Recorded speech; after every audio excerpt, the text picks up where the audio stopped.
Bem, a partir de hoje nós vamos começar a inserir aqui no site e também no Facebook entrevistas com pessoas importantes, autoridades, e nesse início nós convidamos, e ele aceitou, está aqui conosco, o prefeito de Florianópolis, César Souza Júnior. Prefeito, vamos direto ao ponto, tá? Obrigado por nos aceitar aqui. Direto ao ponto. O senhor não concorreu à reeleição por traição do PSD, do seu comando, ou por que o senhor não quis?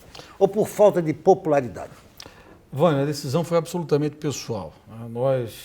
Eu entendi que esse momento que o Brasil vive não combina com o processo de reeleição, pelo menos no caso de Florianópolis. Eu não estou aqui para julgar os outros prefeitos que foram à reeleição, muitos deles vitoriosos, muitos deles, inclusive, amigos nossos, mas em Florianópolis em específico, a natureza das decisões serem tomadas para deixar a casa nos trilhos não combinava com reeleição. Uma pesquisa até que saiu pouco antes do início do pleito, tinha plenas condições, né? Inclusive foi publicada por um grupo importante de comunicação aqui, estava ali num empate técnico em primeiro lugar, poderia disputar a eleição, poderia ganhar, poderia perder, eleição se ganha e se perde, né? Eu já ganhei 4, já perdi uma, é do jogo, e do partido também não faltou apoio, tanto principalmente o governador fez muito esforço para que a gente pudesse concorrer, mas a decisão foi que esse momento não era um momento de reeleições. Isso que até ficou demonstrado também nas capitais aí do centro-sul do Brasil, para baixo. Então eu vou entregar bem a prefeitura, melhor do que peguei, com as coisas em dia, ajustadas, com a sensação de dever cumprido e pronto aí também para enfrentar novos desafios. Politicamente, o senhor acha que perdeu terreno não concorrendo à reeleição? É muito difícil para as pessoas compreenderem que um político possa abdicar de poder, né? Todo mundo é acostumado a ver os políticos disputarem todas as eleições e se enfiarem em tudo quanto é campanha e perder uma, já começar a fazer outra. Eu não tenho esse tipo de ambição. Não sou um político profissional, tenho a minha profissão, sou advogado, tenho minhas participações também empresariais aí que vou retomar e acho que a gente tem que saber a hora de entrar, a hora de sair e, eventualmente, o momento de retornar. Então, eu não sou obcecado pelo poder, e acho que não é isso que as pessoas querem, e se, eventualmente, nesse momento, perde-se poder pessoal, mas eu estou convencido que, para a cidade, em médio e longo prazo, a minha decisão foi a decisão mais acertada. Esse desafio foi bom, administrar Florianópolis, é muito difícil, por quê? Uma grande honra governar uma cidade, uma capital admirada pelo Brasil, ter conseguido revitalizar o mercado público, fazer a cobertura, que era uma cabeça de burro enterrada que ninguém resolvia, né? Ter conseguido fazer a revitalização do centro da cidade, entregar a cidade com uma melhor saúde e a melhor educação entre todas as capitais do Brasil, fazer a UPA da criança que vamos entregar agora, o Parque do Maciço do Morro da Cruz, o Jardim Botânico, ter iniciado, entregar já em estado adiantado, o elevado do Rio Tavares, várias obras que foram feitas, são coisas que são realizações que ficam, que permanecem e que nos dão a par todas as dificuldades. Ter sido prefeito no momento mais difícil da história da República Brasileira, que foi esse momento atual, e não ter atrasado um dia de salário, ter mantido a cidade em ordem, volto a dizer, saúde, educação de referência, isso para mim é motivo de muito orgulho e é uma passagem que eu sempre vou ter no meu coração como algo exitoso que trouxe resultados reais para as pessoas. Esse embate político que terminou com o impeachment da presidente Dilma, Florianópolis sofreu muito? Muito a dever? Muito. Vânia, a gente ia para Brasília e não tinha nem com quem conversar. Foi 2 anos aí de paralisia no governo federal. E se for para fazer aqui um meia-culpa, eu apostei muito em grandes projetos de mobilidade. Hoje nós temos um mix de mais de 600 milhões em projetos, que é a faixa exclusiva, o corredor de ônibus todo em volta ao morro, para o norte, para o sul da ilha, a duplicação da Via Expressa, obras que estavam absolutamente encaminhadas. Quando eu assumi, não tinha um projeto aqui. O próximo prefeito vai herdar projetos consistentes, aprovados, qualificados. E quando a gente estava na segunda metade do mandato, pronto para iniciar a colher os frutos, né, começar a executar as obras, o Brasil quebrou. Isso prejudicou todo mundo, acho que não tem uma família que nos vê agora que esteja numa situação financeira melhor do que estava há 2 anos atrás, todos enfrentamos dificuldades no Brasil, mas, em específico, a Prefeitura foi colhida por uma crise no momento em que as obras de mobilidade se acelerariam. Se você me perguntar se tem alguma coisa que eu gostaria de ter feito e não fiz, é as obras de mobilidade. E esse conjunto fica viabilizado, preparado, para que assim que o Brasil volte a crescer, que eu espero que seja em breve, o próximo prefeito ou prefeita vai ter condição de usar esses recursos. Quer dizer, vai depender dessa situação brasileira. Não vai ser uma situação imediata quem assumir agora em 1º de janeiro. Não existe, né? O governo federal não está pagando nada, né? A gente até tem dificuldades hoje com algumas obras federais aí na cidade, no estado. O governo federal está com muita dificuldade de desembolso. As obras do maciço do Morro da Cruz, várias delas tiveram que ser paralisadas pela falta de repasse de recurso federal. As nossas obras do corredor viário também tiveram dificuldade de recebimento de recursos. Enquanto o Brasil não voltar a crescer, não haverá mágica. Por isso que quando me perguntaram se eu tinha alguma recomendação a dar aos candidatos dessa eleição, eu diria prometam pouco. Quem prometer demais vai estar mentindo, porque não tem mágica. Governar com a renda crescendo, com a arrecadação subindo a cada ano, e subir em Florianópolis, em média, aí 14%, é uma coisa. Governar na escassez é outra, né? E acho que realmente quem assumir vai ter um cenário duro pela frente, difícil, mas vai herdar uma prefeitura em situação muito melhor daquela que eu herdei em 2013. A população, como é que o senhor analisa o comportamento da população? Acho que a população de Florianópolis ela é bastante exigente, né? Às vezes nós aqui não temos dimensão de quanta qualidade há dos nossos serviços municipais. Vi agora com tristeza na eleição muitas reiteradas críticas à saúde. A nossa saúde é a melhor saúde do Brasil entre todas as capitais. Não sou eu que falo, é o Ministério da Saúde, inclusive uma plaquinha que está aqui atrás ali que o Ministério nos entregou. Obviamente que ela não é perfeita, como nem o sistema privado de saúde é perfeito, mas ela é a melhor do Brasil. Talvez se as pessoas frequentassem algumas unidades em outros estados, ou até em outras cidades de Santa Catarina, percebessem o quanto aqui o trabalho é bem feito. A nossa educação também, referência no Brasil, temos a melhor creche do país, que nós inauguramos aqui, a creche Assis. Então, às vezes, falta um pouco o referencial. Obviamente, que sempre que atrasa um exame, atrasa uma consulta, sempre que uma criança está fora da creche, é um desafio para a gente. Mas se nós analisarmos Florianópolis em comparação com qualquer outra capital brasileira, nós avançamos em todas as áreas nos últimos 4 anos, isso com dados de auditorias externas, não apenas discurso político prático. Então, às vezes, frustra um pouco críticas fortes que são feitas sem se conhecer o conjunto das realidades. Pois é, esse fato de que o senhor teria retirado 38 milhões da saúde para outros setores de investimentos, isso aí é verdadeiro? Isso é a maior falácia que existe, né? Pelo contrário, obviamente que havia uma expectativa de arrecadação que não se confirmou no orçamento. Então, todo o orçamento foi contingenciado na ordem aí de 30%. Né? Nós, pelo contrário, nós preservamos a saúde e conseguimos recursos adicionais com a venda de uma área que vai ser o Fórum do Norte da ilha, ali em Canasvieiras, recursos de 11 milhões que estão suplementando a saúde. Nós preservamos a saúde da maior parte dos cortes. Mas, logicamente que nós tivemos que adequar o orçamento ao tamanho da arrecadação. E, nos últimos 2 anos, nós temos batido o recorde negativo de arrecadação. Menos dinheiro entrando no cofre. Isso, você tem o crescimento vegetativo da folha, você tem a inflação. O remédio que a gente compra hoje por um preço é o mais alto do que comprava há 1 ano atrás, há 2 anos atrás. Então, cai a arrecadação por um lado, aumentam os custos por outro, as progressões de salário, essa você não tem como segurar porque elas estão previstas em lei, a reposição inflacionária que tem que ser dada e que é correta dar para o servidor, e isso pressiona muito o caixa.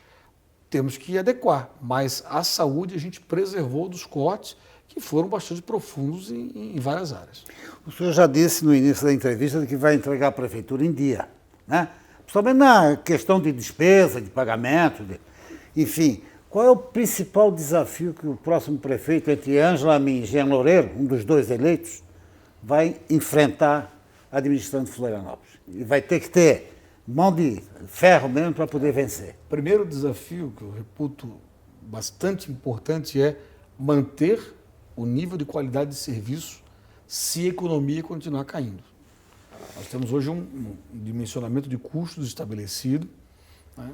E se a arrecadação continuar desabando, como desabou nos últimos 2 anos, não é nem fazer ampliação de serviço, não é nem abrir mais creche, não é nem abrir mais posto de saúde, é manter funcionando bem o que já existe.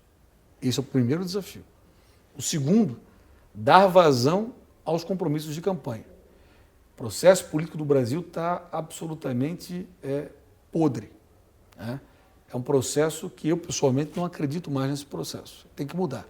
Porque você vai para uma eleição, e são promessas, promessas, promessas. A própria imprensa exige ampliação, ampliação, ampliação. E o que tem que ser dito para a sociedade é o seguinte: o momento é de crise extrema. Então, o primeiro desafio é esse, é manter os serviços funcionando bem. O segundo, dar vazão à ampliação de gastos num cenário de depressão econômica. Bom, prefeito, o senhor falou, né, nesse sistema decadente, sistema político. O que tem que mudar? Os atores ou tem que mudar o sistema? Acho que não adianta, assim, os atores, vários têm que mudar, e eu acho que a sociedade está fazendo isso. Mas não adianta ficar mudando os atores, aí senão os novos atores entram no mesmo sistema, daqui a pouco eles estão igual aos atores antigos, né? E isso vai acontecendo e vai girando. Tem que mudar o modelo por completo. Primeiro, tem que acabar a reeleição nesse país. Tem que ser mandato de 5 anos, mandatos coincidentes, descentralizar o recurso. O município sabe onde investir o recurso. A coparticipação do governo federal na saúde e na educação, no custeio, tem que ser feita, né? Tem que mexer na Previdência. E não é só na Previdência do trabalhador, não. É principalmente nas aposentadorias do serviço público, que são absurdas. Você vê, eu tive outro dia que se aposentou um servidor na prefeitura ganhando R$25 mil por mês. Isso ele... Quanto é o salário do prefeito? Ele é um jovem. O salário líquido é em torno de 16, mas eu limitei meu próprio salário em 30% por conta da crise do ano passado. Então dá líquido em torno de 11 mil reais. E esse servidor vai ter 25? Vai ter 25 para o resto da vida. Para o resto da vida, né? É para sempre. E não dá para aguentar. Eu tentei agora mexer, nem em tempo de contribuição e valor, tentei partilhar um pouco melhor o peso da Previdência no município entre quem se aposenta e quem está trabalhando. E houve uma paralisação, uma greve por conta disso. É muito difícil mexer nesses privilégios. Se o Brasil não mexer nessa bomba previdenciária que está armada, não vai haver quem resista, não só o governo federal, mas os estados que já estão aí numa quebradeira pelo Brasil afora e, sobretudo, os municípios que são o elo mais fraco dessa ponta. A maneira de se pagar a previdência do servidor está falida. Não dá mais para a gente pensar que alguém se aposenta ganhando R$25 mil por mês, né? Você tem realmente que ter o teto previdenciário para todo mundo, com a aposentadoria complementar para quem conseguir fazê-la. Por que o cidadão tem que ser tratado de maneira diferenciada? Talvez há algumas categorias de Estado, policial militar, eu até concordo, tem que ser especial, mas em nível municipal não tem nenhuma que justifique. Bom, para você falando na questão da Previdência, foi uma discussão ampla na Câmara, eu quero perguntar sobre os vereadores. Os vereadores da base governista se aproveitaram muito e responderam pouco da sua administração? Olha, eu tenho vereadores dos quais eu não posso me queixar, né? Tive aí mais vitórias do que derrotas na Câmara, isso tem que ser dito, muito mais vitórias do que derrotas, mas o que me entristece é a oposição pela oposição que acaba sendo contra a cidade, né? Por exemplo, tem hoje na Câmara um projeto para fazer a Marina de Florianópolis, que já passou por todo o licenciamento, parado na mesa do vereador. Tem outro projeto que poderia colocar LED na iluminação pública da cidade inteira, sem a prefeitura botar R$1 a mais, uma PPP, parado na mesa de um vereador. Tem outro projeto que possibilita a regularização de mais de 70 mil pequenos negócios na cidade, construída com a CIF, com a CDL, parada na mesa de um outro vereador. A criação do Museu da Cidade, que o SESC vai absorver aqui na Casa de Câmara e Cadeia, parada também. Então, acho que esse tipo de coisa tem que acabar. né? Você realmente fazer oposição política é totalmente admissível da democracia. Agora, a oposição que prejudica a cidade, essa é muito negativa e eu espero que os vereadores eleitos agora, tanto os que renovaram o mandato como os novos que chegaram, façam sim a fiscalização do próximo governo, façam acompanhamento dos gastos públicos, mas que sejam capazes de, em alguns momentos, convergir pela cidade. Porque a crítica pela crítica e a oposição pela oposição faz muito mal. E a gente vivenciou isso também aqui. Prefeito, esses vereadores usam muito aquele toma lá da cá? A situação política, qual é o complicador? Você vê agora, na nova composição da Câmara, se eu não me engano, tem mais de 10 partidos políticos. Né? Em nível nacional, são 35 partidos políticos ativos. Fora os que estão na fila, né? Alguém acha que tem 35 correntes políticas representativas no Brasil? Se tiver 5 ou 6 é muito. Né? Então, realmente, enquanto a gente não enxugar esse número de partidos, e aí quero até fazer aqui um registro. O Congresso Nacional havia previsto a cláusula de barreira. O STF foi lá e derrubou a cláusula de barreira, que ia dar uma enxugada nessas legendas de aluguel. Então, você administrar uma Câmara de Vereadores com mais de 10 partidos diferentes é muito difícil, é muito complicado. E acaba realmente aí, eventualmente, as coisas fogem do controle. A crise que a gente viu aí no Brasil, muito da crise do Petrolão, Lava Jato, tudo isso, foi essas questões. A questão de como estruturar uma base política de um cenário tão heterogêneo e com tantas siglas, muitas sem nenhuma representatividade. Bom, para encerrar, prefeito, o senhor gostaria de deixar para a sociedade de Florianópolis aí, o senhor tem alguma mágoa de não ter sido citado durante a campanha eleitoral pelos vereadores da base, por exemplo, dessa campanha, até por obra que o senhor deixa na cidade? Olha, eu tenho a consciência tranquila de ter feito o meu melhor. E acho que a história vai se encarregar, né, de lembrar quem foi que revitalizou o mercado público, o centro da cidade, a situação que a gente vai deixar, saúde, educação, os números todos da prefeitura. Isso tudo acho que o tempo vai se encarregar de colocar e eu não guardo mágoas. Acho que quem guarda rancor faz mal para si próprio, né, não para quem alimenta o rancor. Eu vou continuar como um cidadão de Florianópolis, já quero antecipar aqui que irei fazer uma transição no mais alto nível, seja quem for o candidato eleito, todo mundo sabe que eu tenho uma candidata, né? Mas se o candidato que é oposição à administração também eventualmente ganhar a eleição, vou fazer no mais alto nível, vou abrir as portas da prefeitura, talvez faça aquilo que eu não consegui ter na minha transição, que foi muito tumultuada, né? Para que a gente possa, que a cidade em janeiro entre em normalidade, se chamado, se convocado, seja quem for o prefeito, vou estar aqui para ajudar, porque acima de tudo eu sou um habitante dessa cidade, um morador de Florianópolis e quero certamente criar meus filhos aqui, quero que a cidade seja sempre a melhor possível, mas vou ter o coração em paz de saber que dei a minha contribuição, coloquei alguns tijolinhos aí para que a cidade possa ser uma cidade boa de se viver. O senhor gostaria de participar dessa reta final da campanha agora, do segundo turno? Vânia, meu foco está integralmente na gestão da cidade.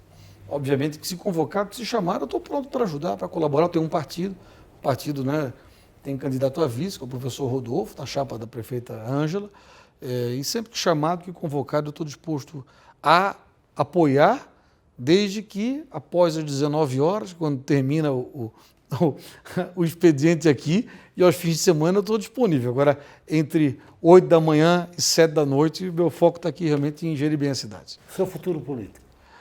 Eu vou voltar à vida civil, como eu tenho brincado com alguns, vou voltar para a vida privada, possivelmente volto à comunicação, vou estudar, vou fazer um doutorado em Direito Ambiental, que acho que é um dos grandes temas que atravancam aí o futuro da cidade, e pode ser que a gente enfrente em 2018 uma eleição à Câmara Federal, vamos ver. Quero retornar à vida civil, quero me reciclar, quero estudar um pouco, cuidar um pouquinho da família também, sobretudo nos primeiros meses aí da desincompatibilização e quem sabe a gente retorna, mas eu só vou para Brasília se eu achar que eu tenho algo relevante a fazer lá. Cargo por cargo, sinceramente, não me seduz. Perfeito. Obrigado, um abraço. Obrigado, amigo. Obrigado. Felicidades. Um abraço a todos aí. É isso aí. Até a próxima entrevista, então. Um abraço a todos que nos acompanharam aqui, eu e o prefeito da capital, César Souza Júnior.